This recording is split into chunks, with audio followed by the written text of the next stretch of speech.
Welcome to InFocus Recouched. Get ready to be informed and even a little bit inspired. Oh, even more than a little bit, I hope. Yeah. Today, we'll look at the question, how can you get into the Bible when you can't read or if you're just not that much of a reader? Doc Wright discusses some of the side effects of osteoporosis medication. And we've got a great interview with a guy who says a person might be born male, but he has to choose if he wants to be a man. Wow. But first up, here's Ken and Surad with a great health tip. Now, here on InFocus, we are nuts about nuts. And in particular, Sue, who's the nuttiest of the lot. You're here to tell us about nuts again, Sue. Welcome. Thank you, Kent. Now, Sue, when I grew up with a lot of nuts in the home. Right. Not just my family members, but we ate a lot. But I remember my parents saying a few times, don't eat too many nuts because they're fattening. Right. And this is a lot of people know this, don't they? Well, a lot of people believe that, Right. but it's actually a misconception. Oh, okay. Yeah, and actually the new research shows that nuts are probably not only not fattening, but they may help you prevent getting fat in the first place. Aren't they quite high in fat content? They are high in fat, probably 50 to 75% fat, but it's something unique about nuts. And the studies actually show, the big population studies show that the people who consume the most nuts actually are 30% less likely to become obese. Right. That's a big study from Spain. Also, if you look at some of the clinical feeding trials where they give nuts to people to lower their cholesterol, because of course they're good for that as well, even feeding 100 grams of nuts a day, and that's quite a bit to get through, does not seem to put on weight. Yeah, that's like a double handful, isn't it? It is, and a big double handful. And even studies that have looked at weight loss diets, so putting people on a calorie-controlled diet, if you give them about 84 grams of nuts, so that's like 2 or 3 of my handfuls a day, those people lose 62% more weight than people on the same calories who substitute the nuts for carbohydrate. That's extraordinary. It is extraordinary, but it's incredibly counterintuitive. Here's a food that is quite high in fat, and nevertheless, you eat a lot of it and you don't get fat. How does that work? Yeah.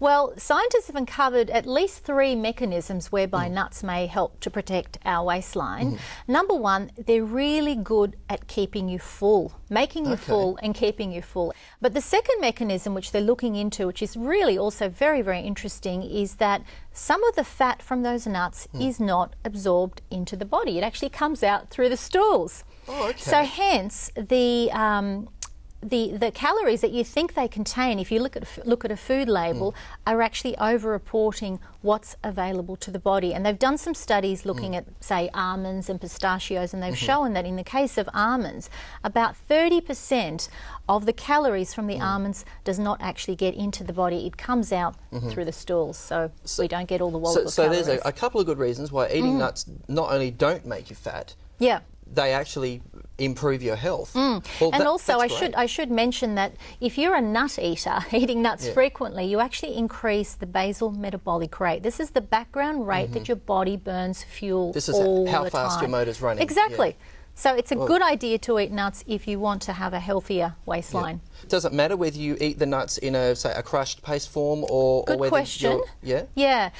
In terms of health outcomes, so lowering your cholesterol, protecting yourself against a heart attack, preventing type 2 diabetes, it does not seem to matter whichever form you have them. However, from the point of view of a healthy waistline, there does seem to be a difference, and this is also new research.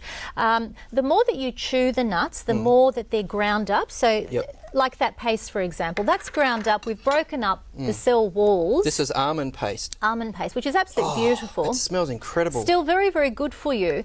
But as you can see, you've broken that up so that the fat from that is more available to the body for absorption. The chewing's been done for you, so you'll tend to have a lot more. Exactly. Okay. And the same thing with the oils. Obviously, you're going to get more fat from the oil absorbed into the body than you would from the whole nut. So the best way to eat nuts from a weight control point of view is actually to have them raw, untoasted, unroasted, and whole. Funny you should say that, Sue, because I've got some right here.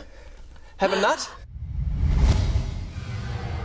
You know what, Dora? Since we shot that segment with Sue, I've found that she's absolutely right. You know, if I'm at home and I'm feeling a bit peckish, I'm tempted to go for some junk food.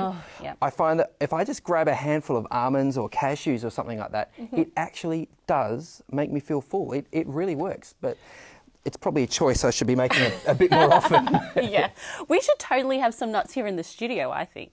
Oh, I think so. Apart from you, of course. Oh, very good, Dora. Time for a break now. We'll be back in a sec.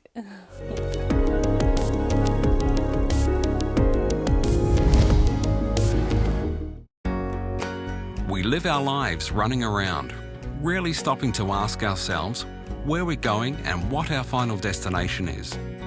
In the end, our lives become little more than routine. Step beyond and discover a path that offers comfort, love and hope. Visit hopeoffer.com/step beyond or call 1300 300 389 for your free copy today.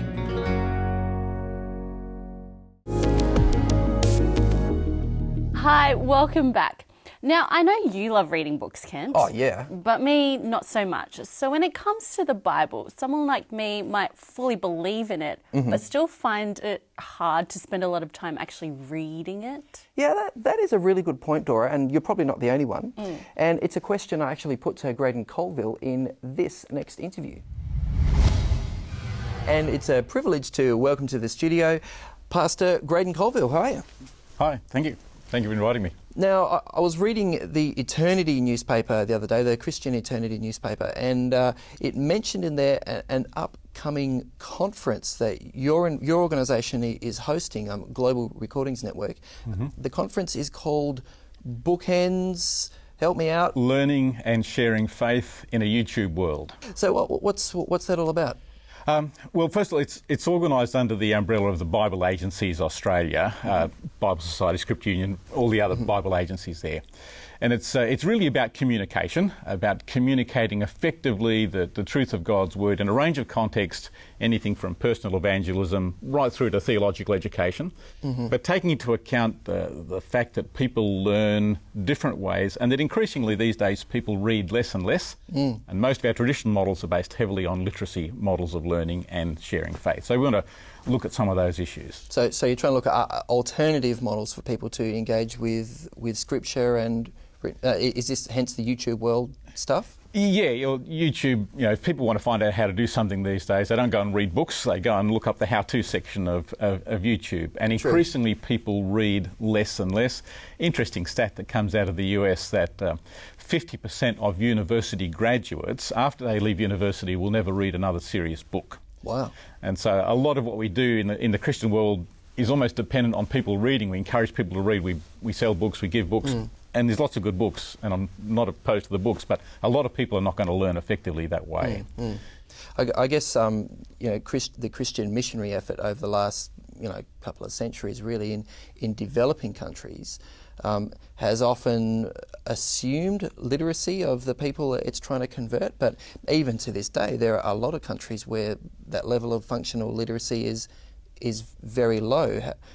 And the approaches that are often used, I believe, are oral approaches. The word orality is sort of thrown around. It's a bit of a strange word, but we don't hear it much in Australia. But can you sort of flesh that out for us a bit? If we think about people who have never learnt to read, never had an opportunity to read, we call them oral learners, oral communicators.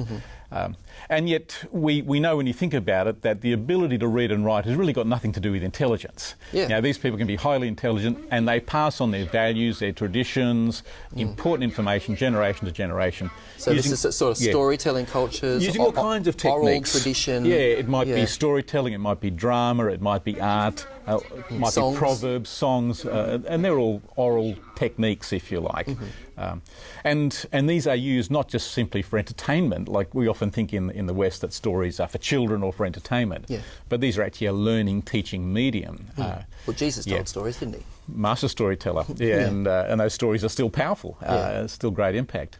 Tell me a story, Graydon, rather than dealing in generalities and theories. Give me just one example of an innovative oral-based strategy that missionaries are using to connect people with the Word of God somewhere. Sure. So this one's a little it involves several elements, but I work for Global Recordings Network. We're involved in producing audio and audiovisual materials, primarily for oral communicators or people in minority language groups. One of our recorders up in Papua New Guinea several years ago now, in the Milne Bay area, was recording some songs that told the story of the Passion of Jesus. Okay, now obviously you had Christians in this community at that stage, and they had the ability to write songs. These songs were sung, they were recorded, they used their local drums and musicians and so on. And when they were played back to the people, the reaction of the people, they said, if the missionaries had brought us the gospel like this in the first place, the response would have been so much greater. Wow. Now, obviously, the missionaries couldn't bring the gospel like that at the very beginning because there was no one to write the songs. Sure. But even that particular people group who have scriptures now, they don't really read very much, and some of them are learning to read. It's just not part of their culture. And literacy is important and of great value, but often it'll only reach a small part of the community. So you need to understand, well, how do these people tell their stories? How do these people pass on the information? How can we package the scriptures or the teachings of Jesus in a way that works most effectively into that culture? It sort of reminds me of what you're saying of, in the book at the end of the book of Colossians, where Paul says, to the church there, once you've finished reading this letter, could you take it to the church in Laodicea and grab their letter and read it? And suddenly you get this picture of, the first way that Paul's letters were experienced were reading in public, because I imagine the vast majority of people there wouldn't have been literate. Probably not, and they would have been read and they would have been discussed in groups and families in all kinds of different contexts.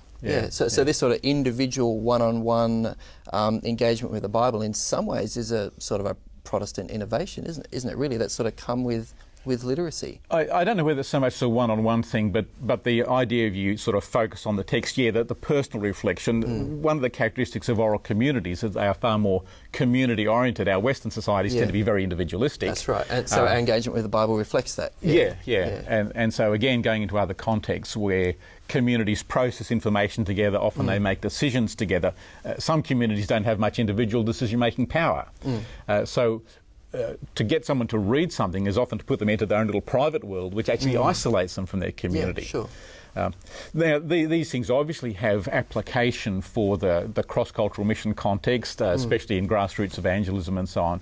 But they have application in many, many contexts. Well, what about places like Australia? I mean, you've got this conference coming up. What will be, just as we finish up, because we're nearly out of time, what would be perhaps some of the sort of more innovative techniques that you'll be sort of encouraging people to examine? Well, understanding that 70 to 80% even of Australians prefer to listen and watch rather than read. Sure. And our church structures tend to be based on this theoretical, propositional, abstract approach. Sure. We actually have got a range of speakers coming in, some who are from the storytelling tradition, some who are actually academics that are experiencing with all different kinds of learning and teaching strategies, from engagement, community engagement in the classroom, modelling, obviously, to storytelling, making use of things like parables and music and songs and stuff like that. But using actually integrated approaches, even at the level of theological education, which will equip people actually then to go back into their own communities and communicate in ways that are actually relevant, rather than a very highfalutin academic approach when you go back into churches, and most people don't think and work that way. So again, the question is what works most effectively for your hearers, not works for the teacher, not what works for the teacher, but for the hearers. Boy, it just opens up your view of what's possible, doesn't it, with engaging people. Oh my goodness, he is so right. Yeah. When I want to learn something or how to do something, I go straight to YouTube. Yeah, well, you and a lot of other people, I'd say. I mean, they're actually calling this, the post-literate generation. It doesn't mean that people can't read, but it means that a lot of people, quite frankly, would just rather wait for the movie to come out. Totes, that's me. And so it's really cool now that you can get the audio version of the Bible on your phone, and everyone's making these Bible story films. It's really cool. Yeah, it really fits, doesn't it? It makes sense. Anyway, time for a break now. More InFocus Recouched coming right up.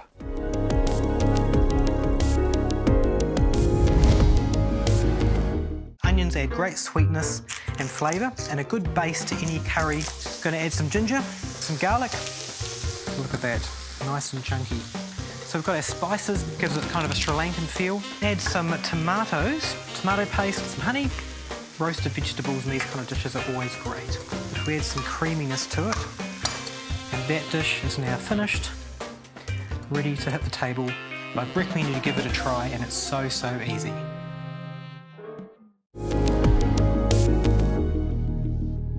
Hey, welcome back. Now, Dora, when I was a bit younger, there was a lot of talk on the news and in the media about osteoporosis, particularly in regards to older women. Yeah, but you don't really hear about it that much in the media anymore. I guess it's because doctors might be, you know, much more aware and do bone density tests a lot earlier. Yeah, I think you're probably right there. But the issue that's probably less well known now is the side effects of osteoporosis medication. Let's take a look. Talking about weak bones today. We talk about weak bones, and what's even worse, we talk about weak bones and we talk about rotting jaws. How does that sound? Does that make you feel happy? Well, now, osteoporosis or weak bones is very common, getting more and more common right throughout the Western world, right throughout the world in general. And 3 out of 5 women, as they become older, will get osteoporosis. 2 out of 4 fellows, men, will get osteoporosis or weak bones, which means that with a little mild fall, they'll probably fracture their hip or a rib or whatever. Horrible. Very common though. As I said, yeah. Tens of thousands of folk have it. Now, that's the bad news. Now, the good news is that we've been treating these patients over the last several years with a family of drugs called the bisphosphonates. Various brands, that's what they basically are, the generic name, bisphosphonates. Now, these are great. They strengthen the bones and reduce the risk of fracture. So, people out there, I'll bet 500,000 of you out there are taking the bisphosphonates. That's the good news. Now, the bad news. They've now found that about one person who's on bisphosphonate therapy, one person in 10,000 or 20,000 or maybe 100,000, in other words, not many, but still a fair few people are reacting to the bisphosphonates because it rots their jaw. And if your jaw rots, it can't be fixed because we have no therapy to fix up a jaw once it's rotted. So your teeth fall out and you have a jaw that just comes apart. So do the risks outweigh the benefits? The risk outweigh the benefit? Well, of course, the answer is yes, because majority of folk do quite well. So what we are just saying, folk on bisphosphonates, please talk to your doctor sometime, and they'll probably check your teeth. Having good, clean teeth at all times becomes very important. Now, this comes a story in the Medical Journal of Australia that alerted doctors to this a little while ago. So all doctors in Australia should know about it. So if you are a patient with osteoporosis on bisphosphonate therapy, talk to your doctor next time you see him about the risk and he'll check your jaw. So that's that. Now, of course, you want more information. We go to the website. How'd you guess? Our website, docwright.com.au. Type in your symptom, push, click, and up comes all the answers. All for nothing. Aren't we kind? Ah, the old doc. He's a legend, isn't he? Yeah, and I'm so impressed at how he stays on top of all the research. Yeah, hey, look, you're never too old to learn something new. Hey, if you want to learn something more, stay with us. After the break, we're talking manhood.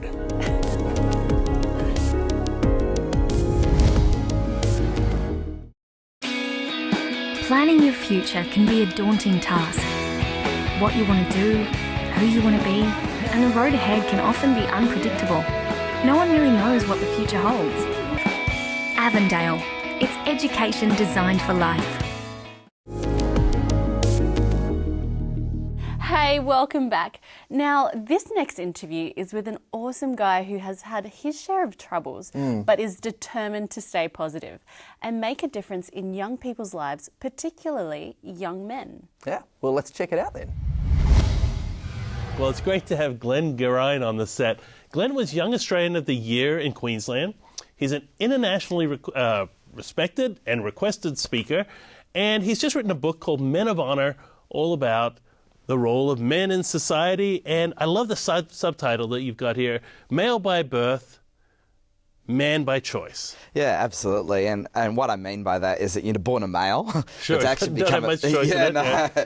But to actually become a man, you actually need to make some quality decisions. Absolutely. And this book is about helping young men make quality decisions in a number of areas. Right. I talk about drugs and alcohol, sex, pornography, exercise and nutrition. Now, you know, I should just say, I read a lot of books, and some of them I like the content, some of them I like the style. Sometimes I don't like one of the, you know what I'm saying? Yeah. You have a really great style, and the Thank content's you. great. And I should tell you, for our viewers, this is for men only, right? Yeah, this totally. is a guy thing. Yeah, absolutely. And it says 15 plus. Yeah. Oh, I'm glad I could. I'm 15 plus. Yeah. I got it. So tell me, like, where's the life story that sort of led you up to the point where you became a motivational speaker? Yeah, sure. Well, I was a state champion sprint when I was in high school. Right. And qualified for the World Juniors. Right. And then towards the end of year 12, got diagnosed with an incurable condition called ulcerative colitis. Okay, now what's the ramifications of that? Yeah, that well, disease? it affects your bowel, Right. and basically I lost about 20 kilos Whoa. in about a 3 to 4 month period. Found it very, very difficult to actually put on weight. Right. And so, because it was quite chronic, the illness, I Right. got put on a disability pension and literally told I'd never be able to work again. Wow. So I lived like that, for 5 years, almost like borderline depression. Sure, of because, course. not too many people tell you what to do when your dreams actually don't come true. Yeah, that's true. So, If you dream it, you can live it. Yeah. Until reality hits. That's right. Yeah, exactly. And so at 20, and then I lived like that for 5 years. And then at 22, I read Nelson Mandela's book, Long Walk to Freedom. Sure. I got so inspired by his story, that and the verse, Jeremiah 29, verse 11, where it says, I know the plans I have for you, plans for good and not for evil, plans to give you a future and a hope. Right. Those two things just dramatically impacted my life. And I thought, you know what, I want to do something. If Nelson Mandela could make a difference in his nation, Right. I want to make a difference in my city. Okay. And so I took the $2 that I had and I raised funds through government grants and business sponsorship and built a youth centre in Queensland. And what was the name of the town? Redcliffe. Okay, Redcliffe. sure. Just north of Brisbane. Yeah, that's right. And so, and then I won Young Australian of the Year in 1998 for Queensland Community Service. Right. And then schools, companies, football teams started asking me to come in and share my story. Now you're going to the NRL teams, the Yeah. rugby league teams. This is the premier rugby league organisations, and you're going there and you're speaking to the players. Why you? Well, I guess what they want to do is they want to be proactive in helping young boys make better decisions around some of these areas. Sure. And, I really take my hat off to the NRL because they're actually wanting to do something. They realise that, in some circles there may be an issue. Sure, so of let's do course. something that's proactive. It's sort of a rough and tumble world, rugby, Totally. in total. And then, of course, you've got the booze culture that goes... And so Exactly. somebody has to give some good instruction, I suppose. Exactly, and I think it's also a reflection of our society. Yeah, I that's think true. if you get 15 boys together, you're going to right. have one or two of them. Whether it's at uni or whether it's here or there. Exactly. Right, exactly, Yeah, sure. yeah. So you're going to have some... Now, one of the things that I find interesting in your book is the emphasis on looking at what it means to be a father. Yeah. Now, in our society today, being a father is sort of like right at the bottom. You're like a Homer Simpson type character. Yeah. Why is it important for guys to step up to the plate and be a dad? Yeah, well, I think in our society, fathers basically are maligned. They're Right. almost like demonized. Basically said, listen, it's almost like in our society we've said that masculinity is evil and femininity is good. Okay. And what we've told our young boys is that, you need to get in touch with your feminine side. Right. But I actually... I have issues with that. I'd actually rather a young boy actually get in touch with his masculine side because that is who he is at his core. Right. And there are positive traits with masculinity, same as there are with femininity, and Sure. both have positives and negatives. It seems to be almost like a bipolar thing. You're either like a feminine guy or you're out there out of control. Exactly, and I think a lot of young guys don't know what masculinity actually is, and they're confused with all these various images. And so what they either do is they either overcompensate and they become, feral men, Right. or they undercompensate and they try and become more feminine. And so, but there is a balance Sure. in between that. And I also try and talk about the role of fathers in the book. There was a survey conducted on Australian dads, and they actually found out that on average, fathers spend 6 minutes in the presence of their sons and 14 seconds in meaningful conversation. 14 seconds, that's per day? Per day. 14 seconds of meaningful conversation. I don't know what you can do in 14 seconds is meaningful. Well, that's Why right. so little? I think dads are so busy and don't actually understand how important their role is. And what I actually see happen is we also see young men, by the same token, are spending 4 hours on the internet or in front of the television. So there is this massive divide occurring in our society where there are young boys who are being raised by the media and those who are being raised by active, engaged parents. And is there any difference in the outcome?